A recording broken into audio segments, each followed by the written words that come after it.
आजादी मुबारक हो दोस्तों। अंग्रेजों से 80 साल पहले मिल गई थी, टेलीप्रॉम्प्टर से शायद इस बार मिल गई है। बिना टेलीप्रॉम्प्टर के तकलीफ होती है।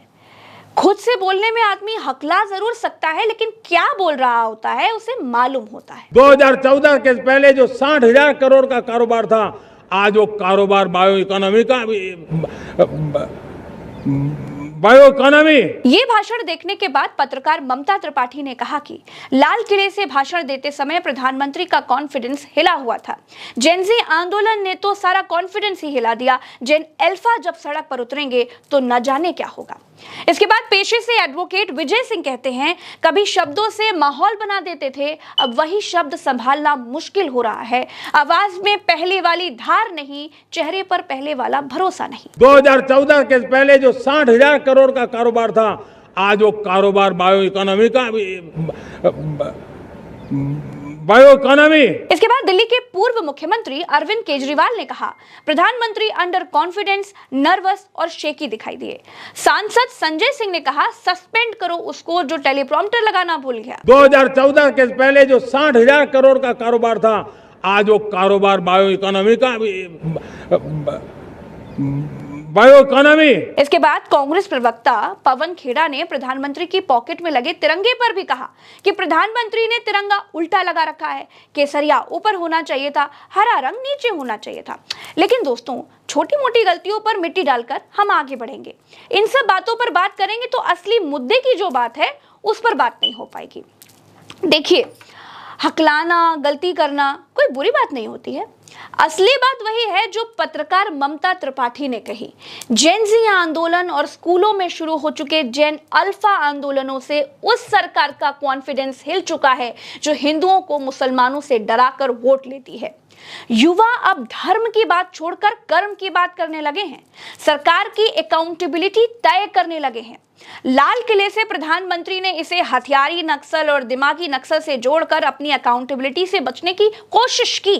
देखिए, जंगलों में हमें हथियारी नक्सलों का खात्मा बुलाने में, उस संकट से देश को मुक्त कराने में सफलता मिली है, लेकिन हथियारी नक्सल तो गए, लेकिन दिमागी नक्सल, ये दिमागी नक्सल मौके की तलाश में है।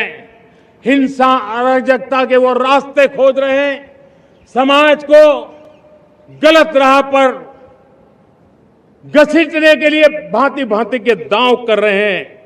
इन दिमागी नक्सलियों को पहचानना होगा, इन दिमागी नक्सलियों को आइसोलेट करना होगा। दिमागी नक्सल कौन है? क्या वो जो जंतर मंतर पर आंदोलन करके शिक्षा मंत्री का इस्तीफा ले गए? दिमागी नक्सल कौन है? क्या वो जेन अल्फा जो स्कूलों में, इंटर कॉलेजों में अपने अधिकार के लिए आंदोलन कर रहे हैं? दोस्तों, आज 15 अगस्त के दिन सांसद संजय सिंह सुल्तानपुर पहुंचे। वहां किसी भी चीज की व्यवस्था नहीं थी। पानी पीने का हैंडपंप गो वेंट गॉन हुआ मिला। देखिए, कुछ नहीं इसमें भैया, कुछ फ्री है, एकदम सब फ्री है। हैंडपंप गो वेंट गॉन हो गया। प्रधानमंत्री जिस जंगल वाले हथियारी नक्सल की तरफ इशारा कर रहे हैं, वो नक्सली बने अपनी जल, जंगल और जमीन की मांगों के साथ। उनका संघर्ष सरकार के साथ रहा और स्कूलों से लेकर जंतर मंतर तक जिन्होंने आंदोलन किया, जिनका संघर्ष सरकार से है, क्या प्रधानमंत्री उनको दिमागी नक्सल कहना चाहते हैं? क्योंकि प्रधानमंत्री के कहने से पहले बीजेपी मंत्री और भाजपा राष्ट्रीय अध्यक्ष तक इस तरफ इशारा कर चुके हैं। जिस प्रकार से इस देश में एक वायरस और कॉकरोच जैसी पार्टियां आ रही हैं, ये देश को खोखला करने वाले लोग हैं। इन वायरस और कॉकरोच वाले लोगों को निश्चित रूप से ध्यान रखने की जरूरत है। ये देश के टुकड़े करने वाले गैंग के लोग हैं। इन देश के टुकड़े करने वाले गैंग के लोगों को सबक सिखाने का काम भारतीय जनता पार्टी का कार्यकर्ता ही कर सकता है। मित्रों, ये तो दहशतगर्दों का बी टीम है। दिमागी नक्सल कौन है? जो सरकार से अपने अधिकार मांगे, अधिकार न मिलने पर आंदोलन करे, विरोध करे। प्रधानमंत्री को लाल किले से इसे डिस्क्राइब करना चाहिए था, लेकिन 15 अगस्त पर प्रधानमंत्री बाबा रामदेव की बात पर भी गौर करते तो बेहतर होता। देखिए, चारों तरफ देश में हंगामा है। छोटे छोटे स्कूल कॉलेजों से बच्चे निकल रहे हैं कि हमारे यहाँ टीचर नहीं है, हमारे यहाँ लाइट नहीं है, हमारे यहाँ पानी नहीं है, हमारे यहाँ शौचालय नहीं है, हमारे यहाँ टीचर हैं तो किताबें नहीं है, किताबें हैं तो टीचर नहीं है, और टीचर हैं तो पढ़ाई में नकल हो जाती है, कहीं पेपर लीक हो जाता है, और पेपर पास भी कर लिया, 10वीं 12वीं का बोर्ड एग्जाम भी दे लिया, तो 10वीं 12वीं के जो एग्जाम के मार्क्स हैं वो कहीं जुड़ते ही नहीं है। कॉम्पिटिटिव एग्जाम्स के आधार पर ही आगे यूनिवर्सिटी में सिलेक्शन होता है, और उसके बाद में फिर जो है जब कहीं नौकरी की बारी आए, खास करके गवर्नमेंट जॉब्स में इंटरव्यू के दौरान 90 से 99% घोटाला होता है। अपने विचार, अपने संस्कार, अपने संगठन, अपने ही जाति वर्ग समुदाय के लोगों को ठोक लेते हैं और बाकी को बाहर धक्का मार देते हैं। ये बहुत ही अपमानजनक है, ये लोकतंत्र के खिलाफ है, ये न्याय के भी खिलाफ है। एक तरफ हम कह रहे हैं सत्यमेव जयते, ये तो धर्मस्ततो जये, हमने शासकीय उद्घोष बना दिए, और वहां जब किसी को इंटरव्यू की बारी आती है तो 10 में से पहले से ही तय करके और पैसे लेके 25-50 लाख 1-1 करोड़ रुपए की रिश्वत लेकर के फिर भर्ती करते हैं। अब ऐसे ही आंदोलन करना पड़ा तो देश कैसे चलेगा? इसलिए भाई सुधर जाओ, नहीं तो देश में आंदोलन और ज्यादा भी हो सकते हैं। आंदोलन के नाम पर मैं अराजकता, अनार्की का समर्थक नहीं हूं, लेकिन भाई ये बात तो जरूर है, देश में घपला भी बहुत है। ये घपले ठीक कर लो, नहीं तो कोई ऐसा ना हो कि बाबा रामदेव को दोबारा आंदोलन करना पड़े। दिमाग पर जोर डालेंगे तो आपको समझ में आएगा कि शुरू में हिंदू खतरे में था, सरकार उसे बचाने आई थी। फिर किसी बुद्धिजीवी ने कहा कि लगेगी आग तो आएंगे आपके घर भी जद में। यहाँ सिर्फ मुसलमानों के ही मकान थोड़ी हैं। बहुत सालों तक हिंदू मुसलमान हुआ, चूड़ी वाले पीटे गए, मुसलमान डिलीवरी वालों का बहिष्कार हुआ, रोहिंग्या, पाकिस्तानी, न जाने क्या क्या नहीं हुआ। मस्जिदों के सामने हनुमान चालीसा, धार्मिक यात्राओं में मस्जिदों पर चढ़ जाना बहुत हुआ। लेकिन हर उन्माद की एक उम्र होती है। मुगल आए थे, चले गए, अंग्रेज भी आए थे, चले गए। उसी तरह हिंदू मुसलमान का नशा देश के सर से उतर गया। अब जब बहुसंख्यक आबादी सरकार से वो करने को कह रही है जो सरकार को असल में करना चाहिए, तब सरकार को समझ नहीं आ रहा है कि वो क्या करे। प्रधानमंत्री को समझ में आया कि फ्रांस कहने से और खड़े मोबाइल से वीडियो बनाने से बात बन जाएगी, लेकिन बनी नहीं। फ्रेंड्स, दोस्तों, कभी 2024 की बात, कभी 2047 की बात। प्रधानमंत्री हमेशा लाल किले से टाइम ट्रैवलिंग करते हैं। अब जो प्रधानमंत्री 2047 का सपना दिखाते हैं, वो पहले कहते थे कि इन्हीं आंखों से देखना है जो होना है, लंबा इंतजार नहीं कर सकते। लंबा इंतजार नहीं करना चाहिए भैया। 2050 में ऐसा होगा और बारे होगा तो होगा भी, हम कहां होंगे। इसी आंखों से सपने पूरे होते देखना है दोस्तों। 12 साल से भाषण में जो कहा जा रहा है वो करना भी पड़ता है भाई। शायद प्रधानमंत्री इतने सालों से टेलीप्रॉम्प्टर देखकर पढ़ रहे थे, इसीलिए उनको याद ही ना रहता हो। अब कागज में देखकर पढ़ रहे हैं तो शायद कुछ याद रह जाए। 2014 के पहले जो 60,000 करोड़ का कारोबार था, आज वो कारोबार बायो इकोनॉमी। दोस्तों, प्रधानमंत्री ने लाल किले से कहा कि आने वाले 1 साल में 1 करोड़ लोगों को AI स्किल की ट्रेनिंग देंगे। कितने? 1 करोड़। लाल किले से मैं देश के नौजवानों के लिए घोषणा करना चाहता हूं।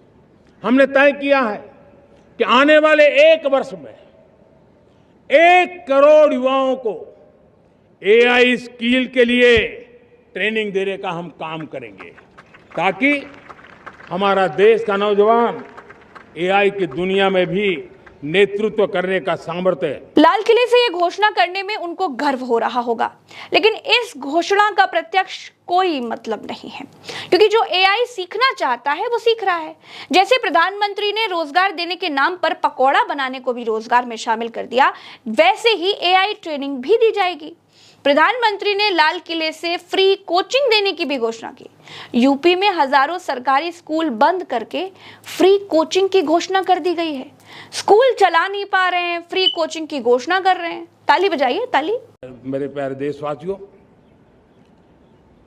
हमारे मध्यम वर्गीय परिवारों के सामने एक बहुत बड़ा बोझ बन चुका है कोचिंग क्लासेस की स्पर्धा।